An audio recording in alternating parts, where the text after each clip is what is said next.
안녕하세요, everyone, and welcome back to the Korean Learning Zone. I'm Minji, your Korean teacher and one of your hosts for this journey. And I'm Jisoo, the learner on this adventure with you. So glad to be here again. We're super excited to have you join us today. In this episode, we're diving into a really interesting and sometimes, a little tricky aspect of the Korean language. Ooh, tricky? What are we talking about today, Minji? I'm always curious. We're going to explore the fascinating world of Korean pronouns, and perhaps even more importantly, the layers of formality that come with them. It's quite different from English, and understanding it is key to sounding natural and, respectful. Oh, that sounds super helpful. I feel like I've definitely heard different ways of saying I or you, and it's a bit confusing. I'm ready to clear things up. Exactly. We'll break it all down for you, making sure it's easy to understand.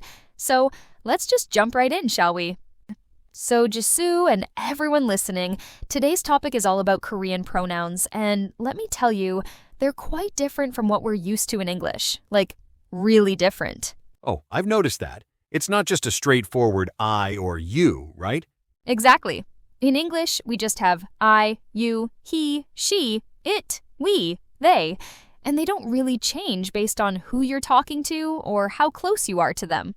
But in Korean, formality and respect are just deeply ingrained in the language, especially when it comes to pronouns. It's a huge part of the culture. Huh. So it's not just about the word itself, but also about the relationship? That makes sense. Absolutely.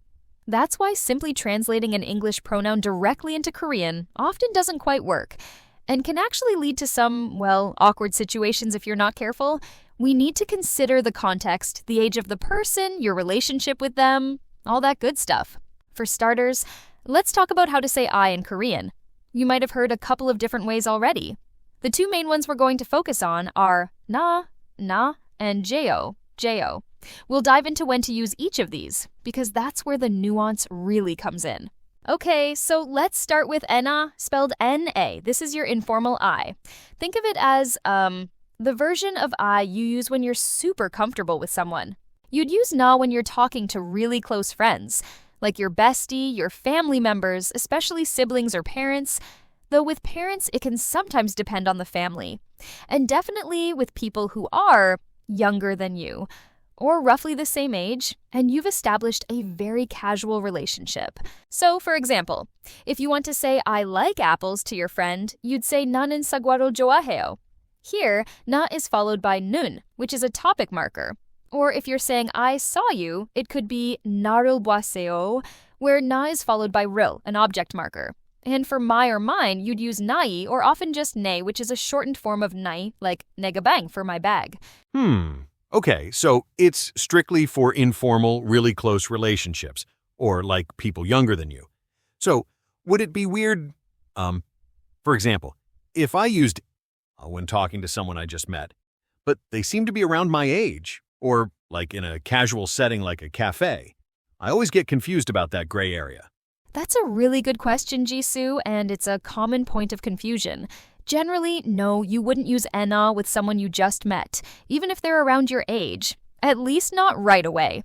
It's usually safer to start with the formal form until you've built up enough rapport to switch to informal speech. And often that decision is kind of a mutual thing. It's better to be a little too formal at first than, too informal. That's absolutely right, Jisoo. It's always better to start more formally, which brings us perfectly to our next pronoun, jo, spelled J-E-O. Now, if na is your informal I, then J-O is its polite, respectful counterpart. You use J-O when you're speaking to people you need to show respect to.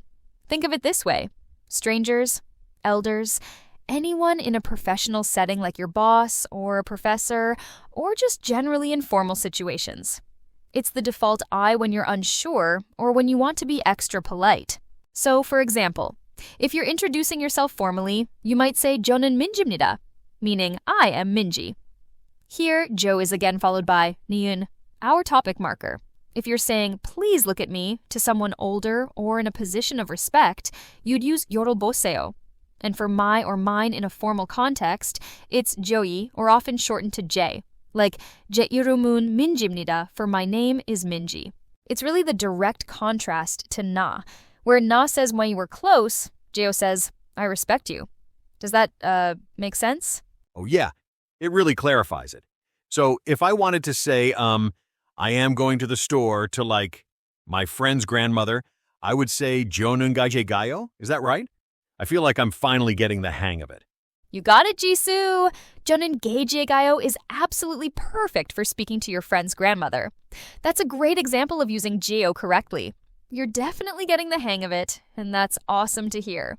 So, building on that, it's really crucial to understand why this formality matters so much in Korean. It's not just about grammar, you know? It's deeply rooted in Korean culture and society. Choosing the right pronoun, or even just the right level of politeness, immediately communicates your respect, or lack thereof, for the other person. It's, a really big deal. For instance, using na with someone much older than you, or with someone in a position of authority, could actually come across as quite rude, or even aggressive. It implies a closeness that isn't there, or perhaps, a disregard for their status. It's like, in English, if you suddenly called your boss by a really casual nickname without permission, it just feels off, right? And this is where a lot of learners, sometimes stumble. A very common mistake is using na too freely because it's the first I they learn, or because it feels more comfortable. They might accidentally use it with, say, a store clerk or a taxi driver, thinking they're just, speaking normally. But in Korea, that can unfortunately lead to misunderstandings or even, some uncomfortable moments. Another one is using overly casual language or the informal I in situations that call for respect. Like, if you're asking for directions or ordering food, it's generally safer and more polite to default to the formal geo and a higher level of politeness. Context is truly king here. You always have to consider who you're talking to, where you are, and what the relationship is. It's all about, reading the room, so to speak. So we've talked about I with na and jeo, but what about you? This is where it gets really interesting, and frankly, a bit tricky for learners because of a word you might encounter, dangsin, or dangsin. Now, many beginner textbooks might introduce dangsin as you, and technically, yes, it can mean you. But, and this is a big but, its actual usage in everyday conversation is very, very limited, and often actually quite awkward, or even rude if used incorrectly. Most of the time, you just don't use it. So, when is it used then? Well, one common specific context is between married couples, especially older ones, in a very intimate, almost, affectionate way. Like, a husband might say to his wife, "Dangsin iguo 좀 해줘요," meaning, "Honey, could you do this?" But even then, it's not super common anymore among younger couples. Another place you'll find dangsin is in literature, or song lyrics, or even like poetry. It adds a certain dramatic or formal flair there. And here's the really crucial one for avoidance. It can be used when someone is very angry or confronting someone, like in an argument, implying a challenge or even sarcasm. So you definitely don't want to accidentally use it in that context, do you? Because that would be, not good. Because of these very specific and often emotionally charged contexts, as a learner, it's generally best to avoid dangsin almost entirely. You're far more likely to cause confusion or offense than to use it correctly and naturally.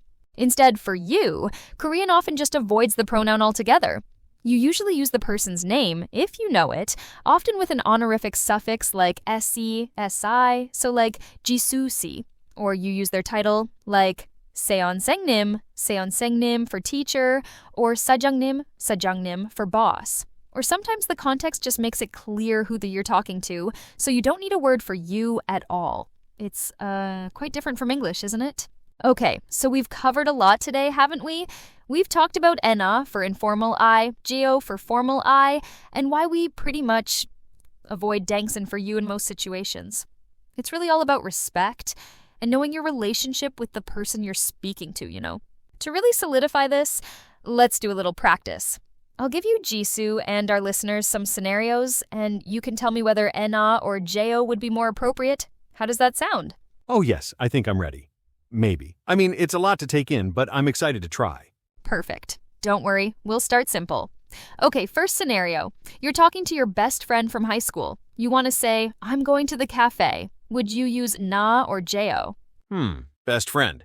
That's definitely informal, right? So I would say na.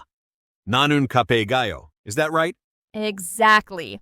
Nailed it, Chiu. Nanin kape gayo or nanin kapi galgoya if you're super casual. Great job. All right, second one. You're meeting your professor for the first time at university. You want to say, I am Jisoo. What would you use? Professor, first time. That's formal. So it would be jo. Jio는 jisu입니다. Or jio는 jisu예요. Spot on. Yes, 저는 지수입니다 or 저는 지수예요 would be perfect. You're showing that respect immediately. Okay, last one for today. You're chatting with your younger sibling about your favorite hobby. You want to say, I like reading books. Na or jo? Younger sibling. Definitely casual again. So 나는 책 읽는 것을 좋아해요. Fantastic. You've got it. It really highlights how much your relationship with the person changes, which pronoun you use, doesn't it? This is super important in Korean. So that wraps up our deep dive into Korean pronouns for today. Thank you so much for joining us on Korean Learning Zone. Yeah, thank you everyone for listening. I definitely feel like I've learned a lot, especially about na and jo. It really helps to practice it out loud. Absolutely, Jisoo. And that's our biggest takeaway for all of you listening. Keep practicing these concepts. Try forming simple sentences with na and jo in different scenarios, and really think about who you're speaking to. Context is king here. Next time on Korean Learning Zone, we're actually going to explore something equally fascinating. Korean particles. Like, how do you even say to the cafe or with a friend? We'll break down those little but mighty words. Oh, particles. I know those are super important too. I can't wait. Right? So, make sure to tune in for that. Subscribe for extra tips and practice materials. Until next time. 네, 다음에 만나요. 네, 다음에 만나요. See you next time.